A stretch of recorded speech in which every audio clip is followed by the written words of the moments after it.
Good morning. I am Asa, and with my fellow researchers, Nev, Aiden, and Matthias, we have researched the effect that cultural traditions have on the current enforcement of human rights in South Africa. The problem. While the South African government has tried to adapt to the violation of human rights in their country, the new constitution has created confusion in the enforcement of human rights. In fact, 4 out of 16 parts in the sections in the Constitution are related to human rights, and they each come to a different conclusion regarding their enforcement.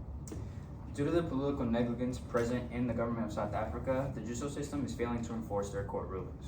Because of this, South Africa's new constitution lacks the enforcement of the human rights listed. And groups of individuals still suffer from a lack of enforcement of their human rights.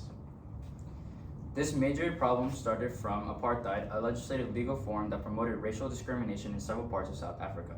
According to an academic journal on violence and racial discrimination in South African youth, author and head of the Department of Pediatrics and Child Health, Dr. Sandra Phillips, states that during the years from 1948 to 1994, apartheid was seen as a central contributing factor to the country's endemic violence.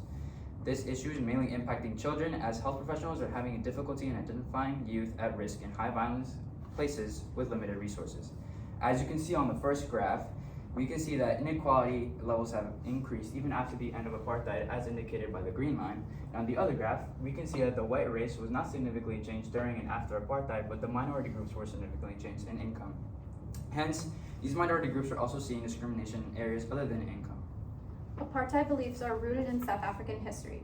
As we can see on this graph, only approximately 35.6% of South Africans report to never experience racism, while almost half of their population report to occasionally or sometimes experience racism, and almost 12% of their population reports to experience racism almost all of the time, with the highest group in this being Black South Africans, with 14% of them reporting so.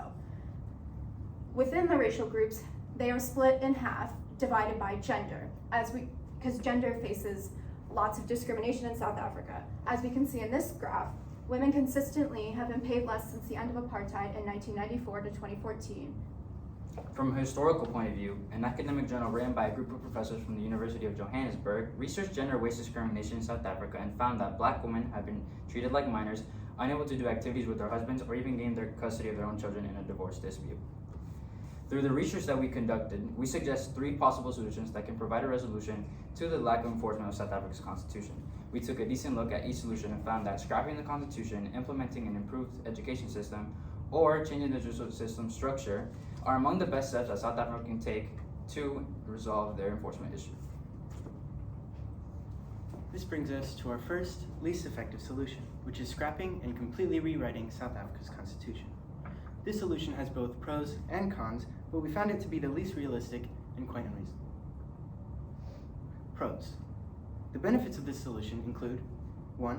That this solution would create a constitution entirely remade to fit the current situation in South Africa. 2. Any vagueness regarding the enforcement of human rights within the courts would be eliminated. And 3. It addresses any further uncertainties created by the current constitution. As we have shown, rewriting the constitution the first time after apartheid has not been effective. They don't need to scrap it, as that is not the issue. The South African Parliament claims the constitution to be the law of the land, and the difficulty to change it protects it from being changed. Rewriting the constitution so late in the game, essentially, would cause societal backlash and create a divide between generation and generation. It would wreak havoc on the political organization of South Africa. The issue is within the enforcement of the constitution, not the actual problem. Not to mention, this solution has various limitations that make it very ineffective. For instance, it takes an extensive amount of time to create a new constitution and restructure the whole form of government. Additionally, a form of checks and balances like we have in the United States must be implemented into their government, or one body of government can become too powerful from the other. Finally, citizens have to agree with the new form of government, or the solution cannot take action. As you can see in the graph, citizens have started to lose their confidence, especially in the courts, with a 21% decrease in a 23-year period. This brings us to our second, more rational solution, which is implementing a more inclusive and thorough education in South Africa, especially among the most basic levels. The benefits of this proposed resolution include that a new education will help raise children with a knowledge of the issues and obstacles set into place by the mistakes of South Africa's past. Therefore, traces of apartheid will begin to dissipate, and the economy will find a much more effective and larger workforce. Overall, this will facilitate a huge push for the country's development, and all areas of South Africa's inner workings will improve.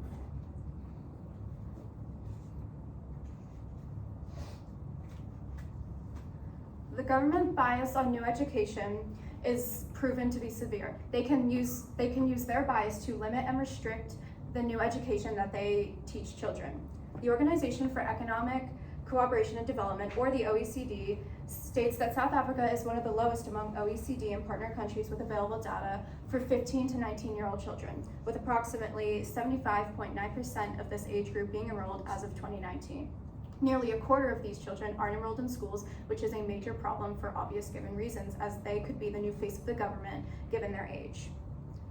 The poverty and lack of access to schooling in South Africa is severe. As we can see on this graph, there is poverty significantly present in many of its provinces. The restructuring of an already weak education system could be detrimental and devastating to their society, economy, and political structure. While there are some evident upsides to this solution, there are also limitations which certainly make it unreasonable to consider.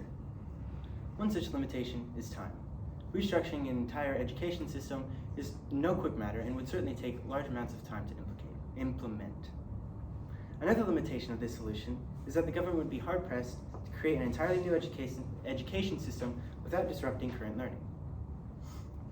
Such change in the school system would eliminate any continuity and smoothness in the current system, interrupting lessons and creating a disconnect in children's education. A final limitation of this solution is money. As said before, South Africa has a large population living in poverty, and such a solution would cost large amounts of money.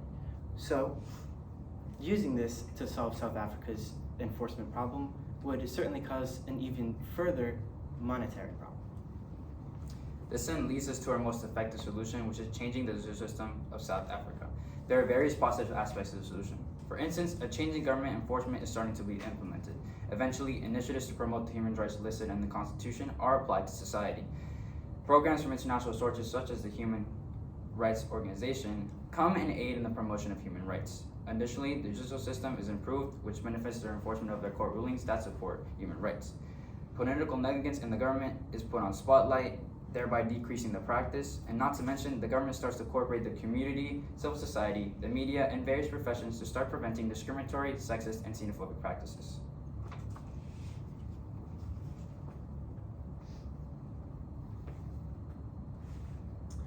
While this solution does come with several implications and pros, those implications come with several limitations themselves. One of these includes time. In order to implement a strong new judicial system, it would take a very long time to make sure that it works effectively with the rest of the government. A second large limitation of this solution is that the balance of power as we reconstruct the judicial system the system would have to be reconstructed in a manner so that it works effectively with the rest of the government. And lastly, we have that the judicial system itself would have to cooperate with this idea so that the country would benefit. South Africa's society, political complex, and economy is and has been in a continuous struggle against racism, xenophobia, and sexism. There is nothing, unfortunately, to suggest through our research that we have found that South Africa will make the necessary changes in a short period of time. Apartheid beliefs will continue being promoted, gender gaps will continue rising each year, discriminatory practices will persist, and the government will fall deeper into corruption. A modification in the judicial system, however, would allow court rulings to start being equally enforced, causing prejudicial policies to perish among South African society. The country's economy will thrive from these changes in the government, thus allowing South Africa to become a more developed country overall, with more fair and equal human rights and, ideally, little to no government-encouraged intolerances. Thank you.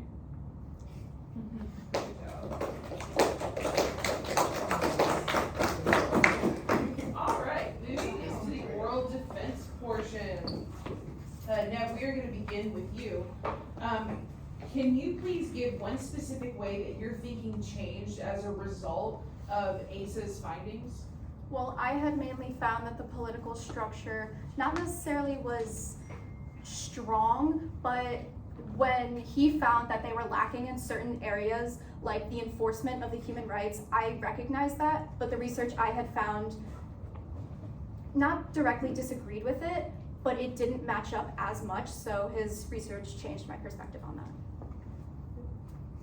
ASA, in the future, what change would you make to your group norms, and how would you expect that to improve your team's presentation?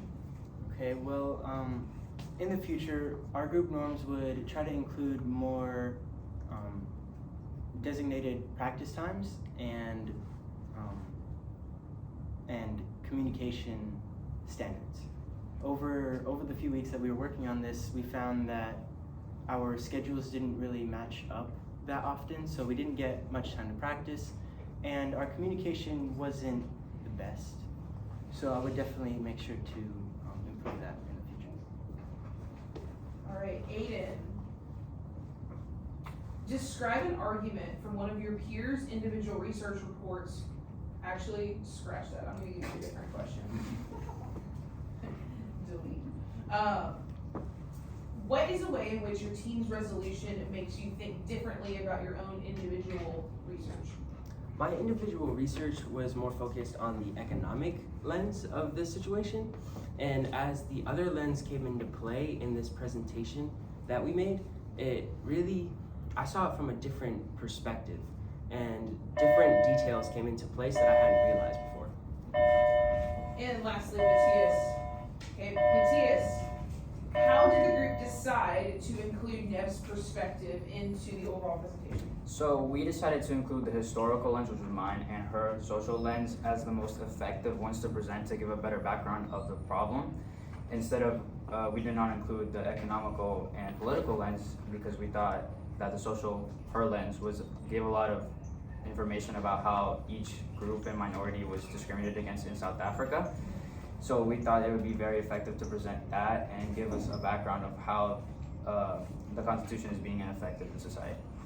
Beautiful job. Give me a round of applause. Everybody else, you go.